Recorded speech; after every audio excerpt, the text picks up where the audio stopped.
Hello everyone, I'm Dr. Sonia Jain from Law Prep Tutorials, the English Shed. I have discussed 2-3 passages earlier with you, and we are here again with a new passage, a new strategy, and how to conquer the passages. The first passage we did earlier, the passage on feminism. The second passage we did was on Discovery India. You must have gone through those passages. If you haven't, you should go through them. And now we are here with another passage, a passage on colloquial diction, a person talking to the other person, telling about his experience, his problems, his things. Before we begin with the passage, there are some things I want to discuss.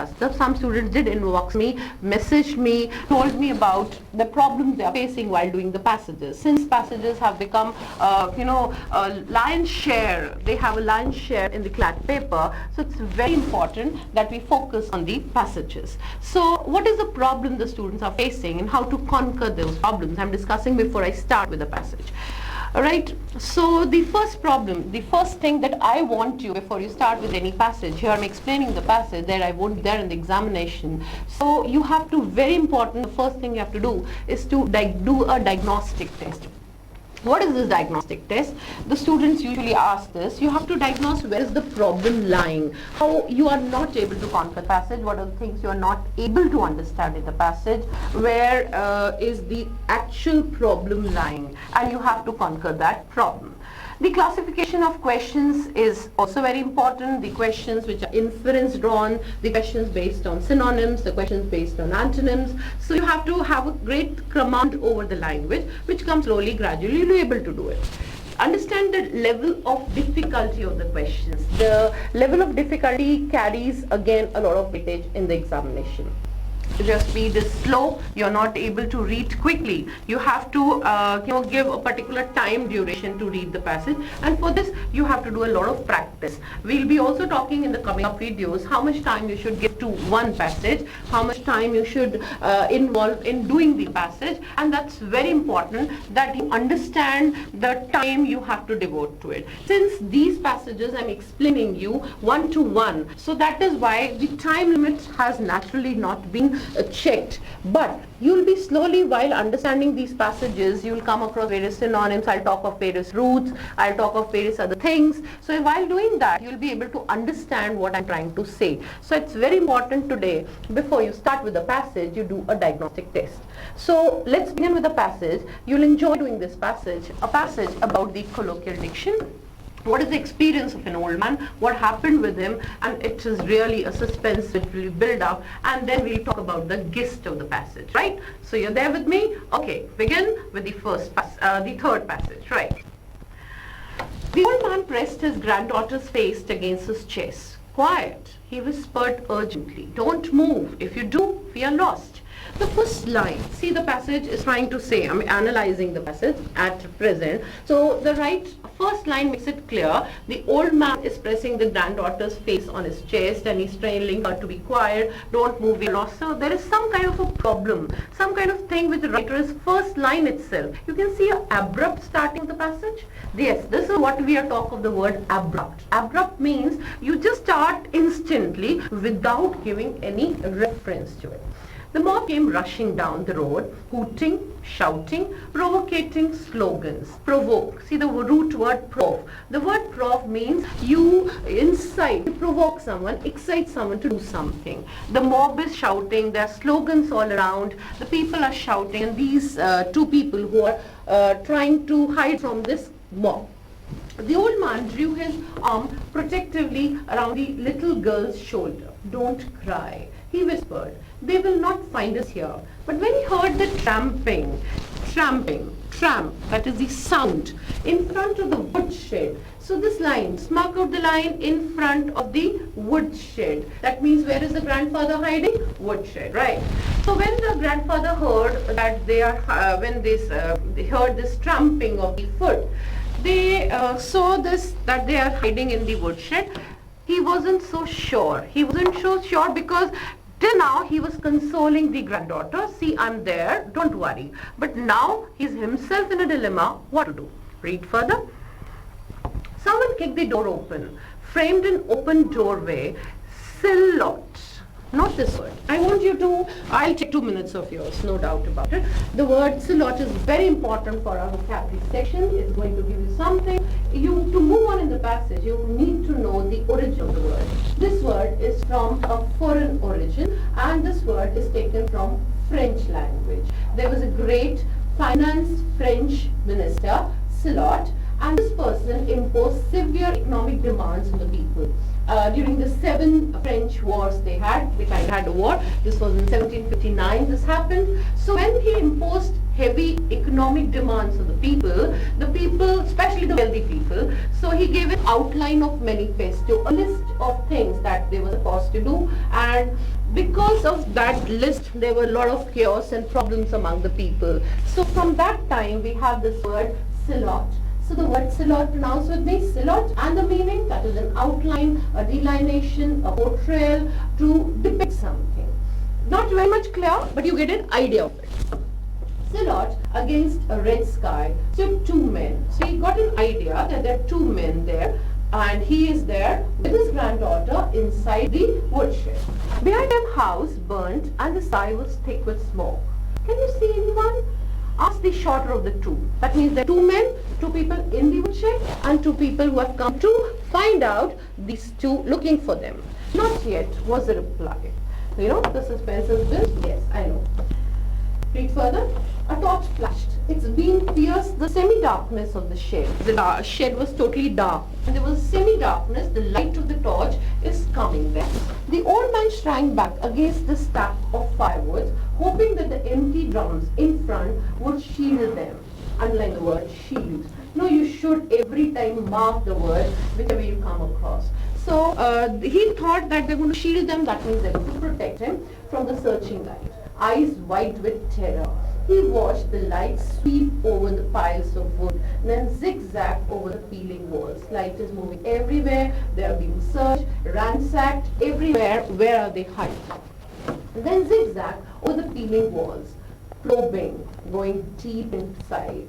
The piles of the charcoal drawing closer and closer. The powerful beam hit him in the eyes. Before the old man could turn his face away from the blinding light, you know, the light was too much for them. It was very bright. It was blinding them. His eyes caught the face of the tall, dark intruder. So there is a person who is the dark intruder. Underline it. Every time you find that this would be a question, do underline it along in the passage.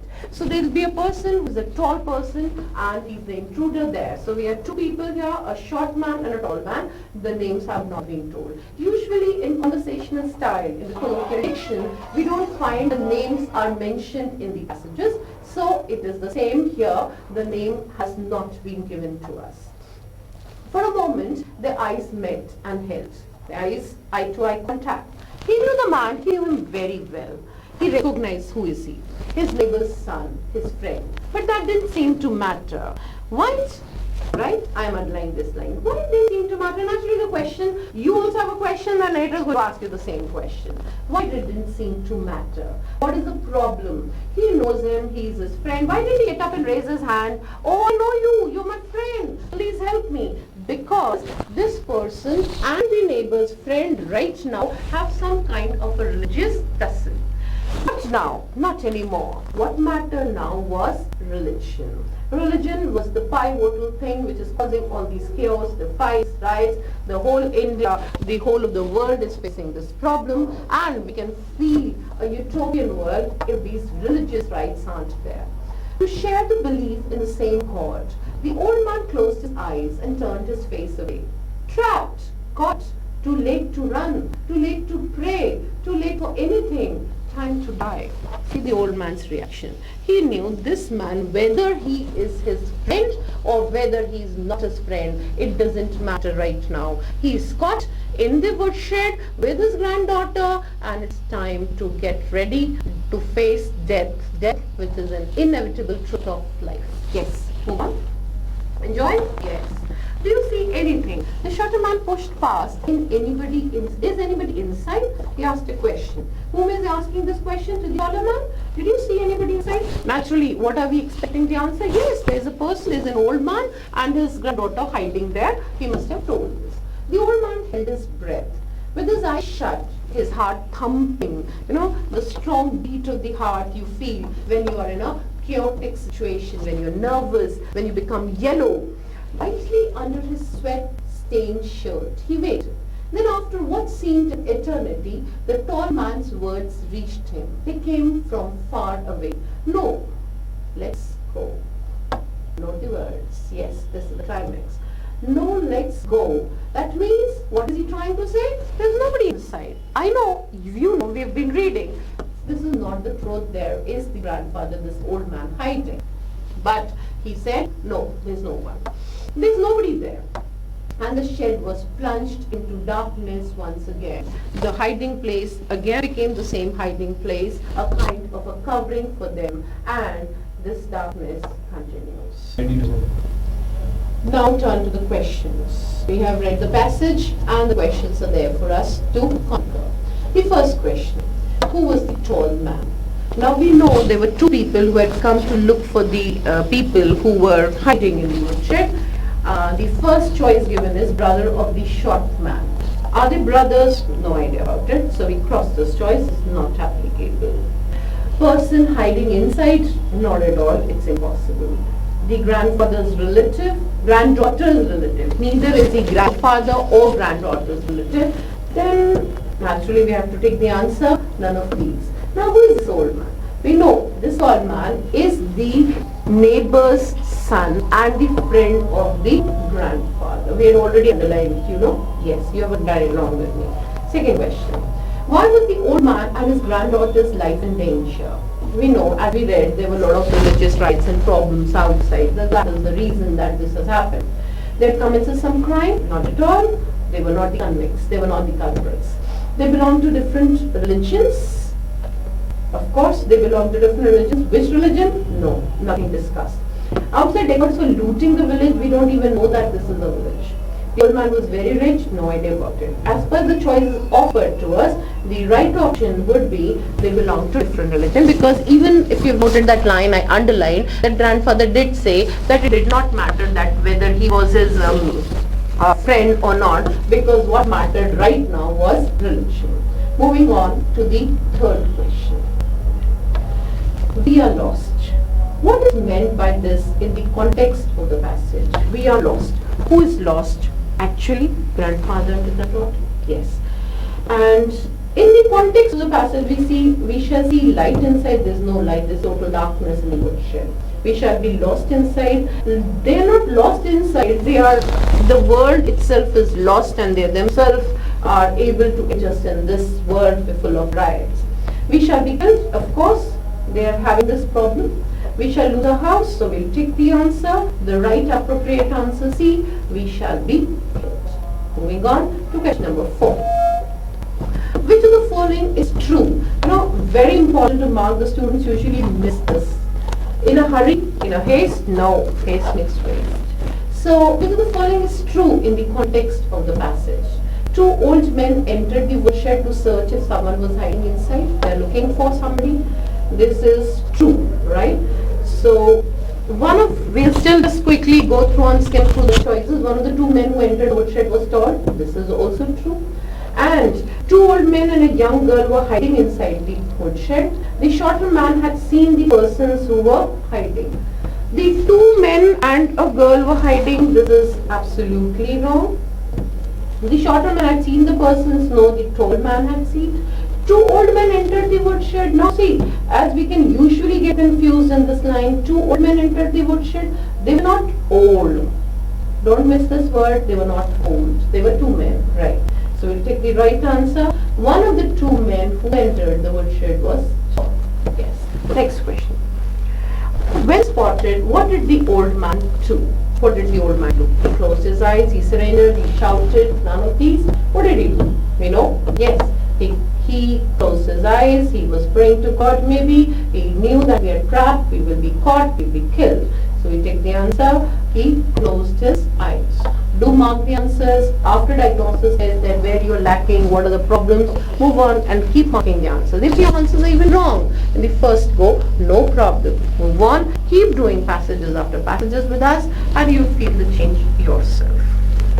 Which of the following is not true in the context of passage? Not true. Again, see the earlier question we had, just a question, before this, the third question was which is true, and this is not true.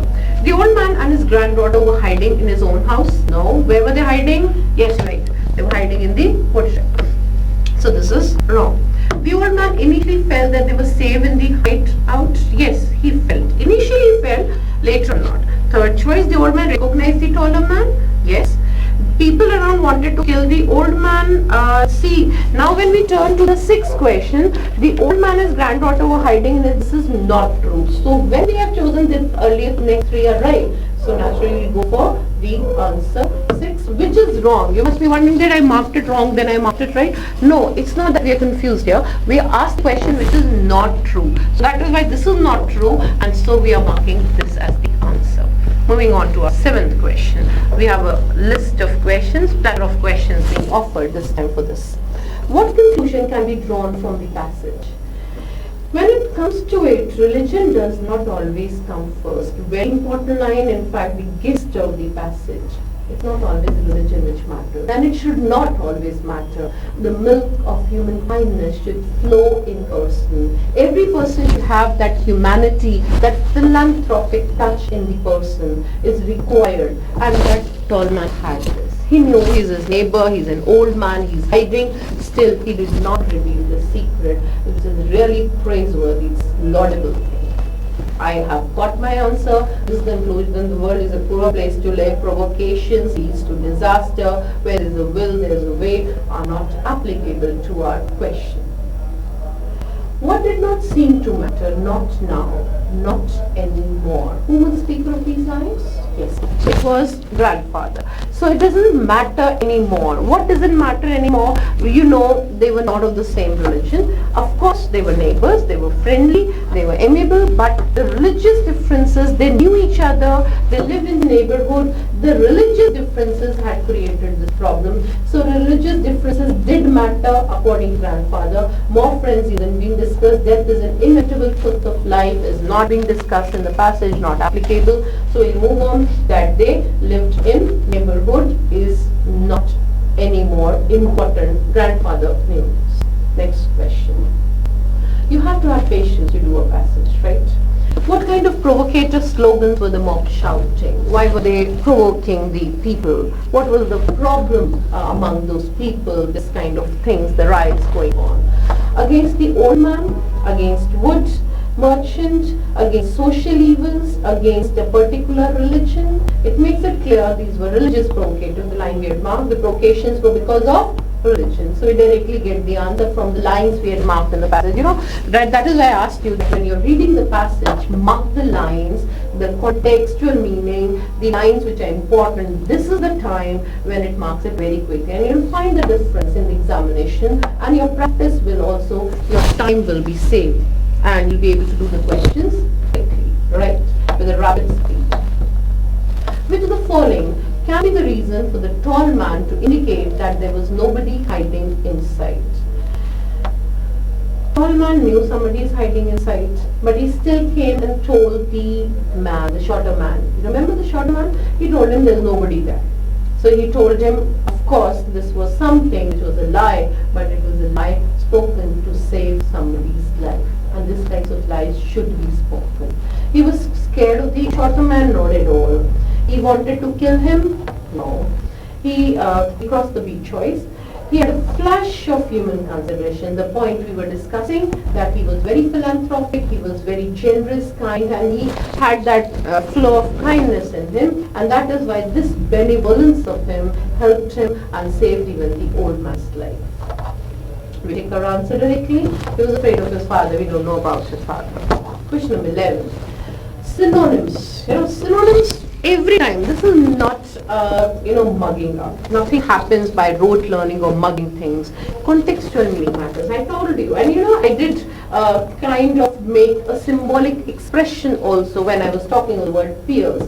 Pierce means the light goes inside. The torch light when it is going inside. So the word inside means mat.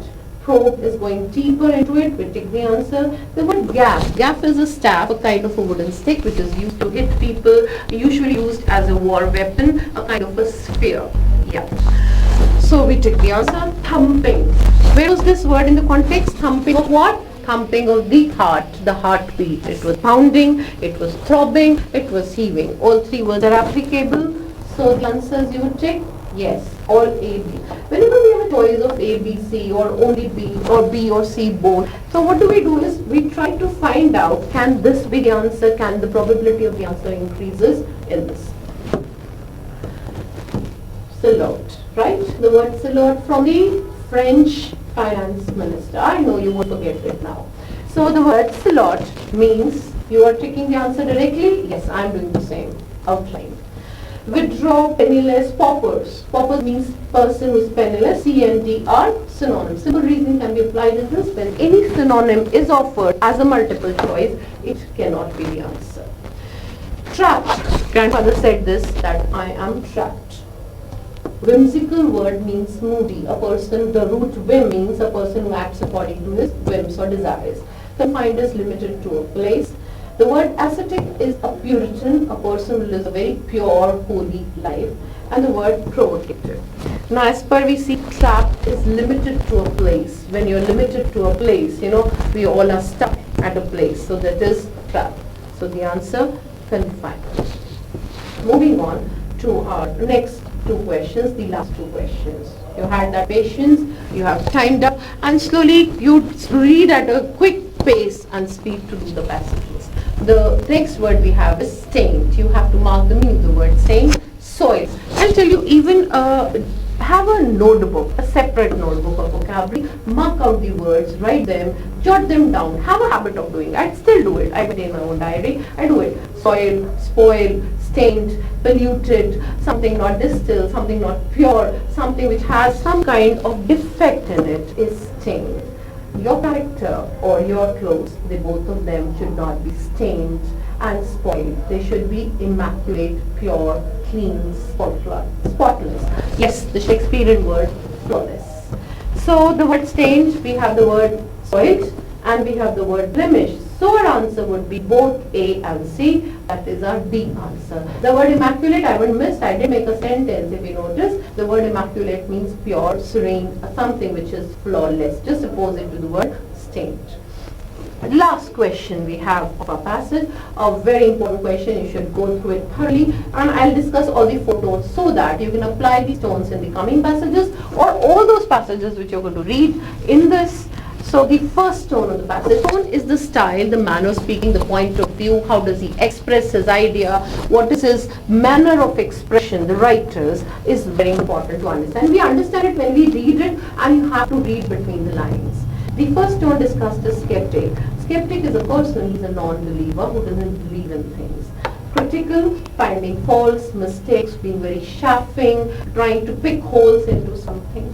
Argumentative, giving your pros and cons for an argument. You know, lawyers are, great and brilliant. They have the gift of gab. They are very good at argumentative skills. And the word colloquial. Now, we all know that this is a conversational style, a narrative style, a storyline kind of style, a part which has been taken of the right which happened somewhere. So in that case, the answer we will mark is the colloquial style, right?